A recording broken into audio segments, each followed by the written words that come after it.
Hello दोस्तों, मेरा नाम शिवानी है। मेरी उम्र 18 साल है और इसी भरी जब मैं 12वीं क्लास में थी, उस समय में जीन्स पहनती थी। गोरा बदन, थोड़ी सी मोटी, हाइट 5 फीट थी और टाइट जीन्स में इतनी खूबसूरत लगती थी कि सबको मेरी ओर खींच लेती थी। मेरे स्कूल में मुझसे खूबसूरत कोई भी लड़की नहीं थी। मुझे बहुत से लड़कों ने प्रपोज की था, लेकिन मुझे एक भी लड़का पसंद नहीं आया।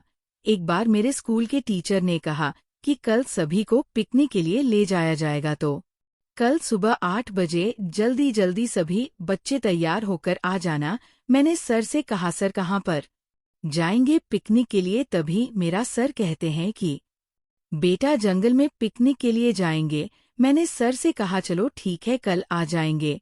हम उसी समय में बहुत खुश थे क्योंकि मुझे घूमने का बहुत शौक था। तभी हमारे टीचर कहते हैं कि बेटा, सभी लोग अपने परिवार वालों से पहले परमिशन लेकर आना। हम सबने कहा ठीक है सर। उसके बाद स्कूल की छुट्टी हो जाती है और बाद में अपने घर चली गई। मेरा घर स्कूल से करीब लगभग 5 किलोमीटर की दूरी पर था और मैं स्कूटी से स्कूल में जाती थी। घर जाते ही मैं फ्रेश होकर कपड़े चेंज करके मम्मी के पास गई। मम्मी उसे समय किचन में खाना बनाने की तैयारी कर रही थी। मैंने कहा, मम्मी मैं आपको एक अच्छी बात बताऊं? मेरी मम्मी ने कहा, हाँ बताओ शिवानी, उसमें क्या पूछने वाली बात है? मैंने मम्मी से धीरे धीरे कहा, मम्मी वो कल सर हमें पिकनिक के लिए ले जा रहे हैं, तो कह रहे थे कि घर वालों से परमिशन लेकर आना। मम्मी पिकनिक का नाम सुनकर थोड़ा सा सोच में पड़ गई, लेकिन उसने कहा ठीक है चले जाना, लेकिन अपना ख्याल रखना। मैंने कहा, मम्मी मैं अब बड़ी हो चुकी हूँ, अब मैं अपना ख्याल खुद भी रख सकती हूँ। तभी मेरी माँ कहती है, मुझे पता है तू कितनी बड़ी हो गई है, रोटी बनाते तो आती नहीं, कहकर मम्मी ने मुझे ताना मारा। मैंने मम्मी से कहा, मम्मी छोड़ो ना, मैं अपना सामान पैक करने जा रही हूँ, कहकर मैं अपने रूम में सामान पैक करने के लिए आ गए। मैंने सारा सामान पैक कर लिया था और मम्मी ने खाना बना दिया था। तो मैंने सोचा कि खाना खाकर सो जाऊंगी क्योंकि कल सुबह जल्दी उठना है। मेरे परिवार में 4 लोग रहते थे, एक मेरा भाई, मम्मी पापा और मैं, कुल मिलाकर छोटा सा परिवार था। हमारा मेरे भाई की शादी इसी साल होने वाली थी, लेकिन अच्छी सी लड़की नहीं मिल रही थी और वो खेतों का काम संभालते हैं। मम्मी ने खाना बना दिया था। मैं खाकर सो गई और सुबह के 4 बजे उठ गई और नहा धोकर फ्रेश हो गए और टाइट जीन्स के साथ और गुलाबी टी शर्ट में जब तैयार होकर बाहर बैठी थी तो मम्मी ने कहा, बहुत सुंदर लग रही हो। किसी की नजर ना लगे, पिकनिक के लिए हम बस से जाने वाले थे, इसलिए मैंने भैया को कहा, भैया मुझे स्कूल में छोड़ दो, क्योंकि बस से जाना था और 5 दिन के बाद लौटने वाले थे हम घर वापस। भैया मुझे छोड़ने के लिए स्कूल तक आते हैं। सारे लड़के मुझे देखते ही रह जाते हैं जब मैं गुलाबी टी शर्ट और जीन्स में थी। जब मैं स्कूटी से उतरी तो भैया मुझे कुछ पैसे देने लगे। मैंने कहा, भैया पैसे क्यों दे रहे हो आप? तभी मेरे भैया कहते हैं, रख लो ना दीदी, कुछ काम आएगा। भैया ने जबरदस्ती मुझे दिया तो मैंने रख लिया। उसके बाद में स्कूल में गई और उसके थोड़ी देर बाद ही बस आ गए और हम सभी लड़के लड़कियां अलग अलग बस में बैठकर निकल पड़े। हम पिकनिक के लिए बालाघाट जिले में जा रहे थे। लगभग 3 घंटे बाद हम उस जगह पर पहुंच गए। सब बच्चे उतरकर दूसरे टीचर के साथ घूमने लगे। मुझे सर बहुत अच्छे लगते थे, इसलिए मैं सर के अकेली थी, मेरे साथ कोई नहीं था।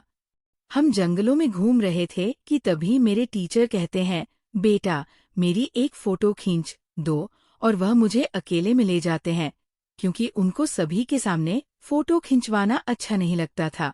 मैं भी सर के बातों में आ गई और उनके साथ अकेले ही चल दी, लेकिन फोटो खींचते समय बहुत टाइम हो गया और हमारे साथी हमें छोड़कर बहुत दूर जा चुके थे। हमें दिखाई भी नहीं दे रहे थे, जंगल इतना घना था कि वहां पर नेटवर्क भी नहीं मिलता था। कॉल हमने किया लेकिन कॉल भी नहीं लगा। उसके बाद हम थक कर एक पत्थर पर बैठ गए, दोनों एक साथ। तभी सर मेरी नजरों में नजरें मिलाकर कहता है, बेटा तुम टाइट जीन्स में बहुत अच्छी लगती हो, कहकर मेरी तारीफें करने लगा। मेरा सर लगभग 35 वर्ष का था और मैं कच्ची कली, और उसके बाद मुझे कहने लगा, आपका बॉयफ्रेंड है क्या? मैंने सर से कहा, जी नहीं सर, मेरा कोई बॉयफ्रेंड नहीं है, मुझे आज तक कोई पसंद नहीं आया। मुझे शर्म आ रही थी, लेकिन अकेले में हमें कोई नहीं देख रहा था, इसलिए मैंने कह दिया। तभी सर कहता कि क्या तुम्हें बॉयफ्रेंड चाहिए। मैं भी अब कुछ ज्यादा ही बढ़ने लग गई थी। सर की बातों में आकर मैंने कहा, हाँ चाहिए। मेरे सर का नाम मनोज था।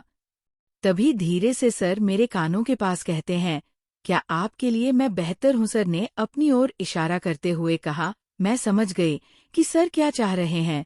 मुझे भी पहली बार सब कुछ मिल रहा था, इसलिए मैंने सर को हाँ कर दिया इशारों से। इसके बाद सर मुझे देखकर मुस्कुराने लगे और धीरे धीरे हम एक दूसरे के लिए पागल हो गए।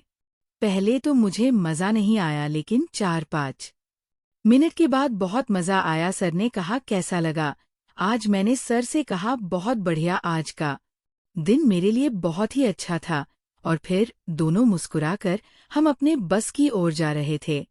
मैं चल नहीं पा रही थी और अचानक रास्ते में एक गड्ढा था। मेरा पैर उसमें फंस जाता है और पैरों में मोच आ जाती हैं। हम दोनों बस के लगभग पास में ही थे। सर जल्दी से जाकर मेरे लिए फर्स्ट एड बॉक्स से मालिश का तेल लेकर आते हैं और मेरे पैर के पंजों पर मालिश करते हैं। कुछ देर बाद मालिश करने के बाद मुझे थोड़ी सी राहत मिलती है। तब तक हमारे साथी भी आ चुके थे और कहने लगे, कहाँ रह गए थे तुम दोनों। हम दोनों ने हंसते हुए कहा, हम बस की रखवाली कर रहे थे। इतना कहते ही सभी बच्चे हंस पड़े। उसके बाद हम सभी घर पर आ गए और अगले साल मेरी शादी हो गई भाई के साथ ही। जब भी मेरी सर से मुलाकात होती, सर मुझे देखकर मुस्कुरा देते हैं। तो दोस्तों, हमारी ये कहानी आपको कैसे लगी हमें कमेंट करके ज़रूर बताना। और चैनल पर नई है तो चैनल को सब्सक्राइब करें।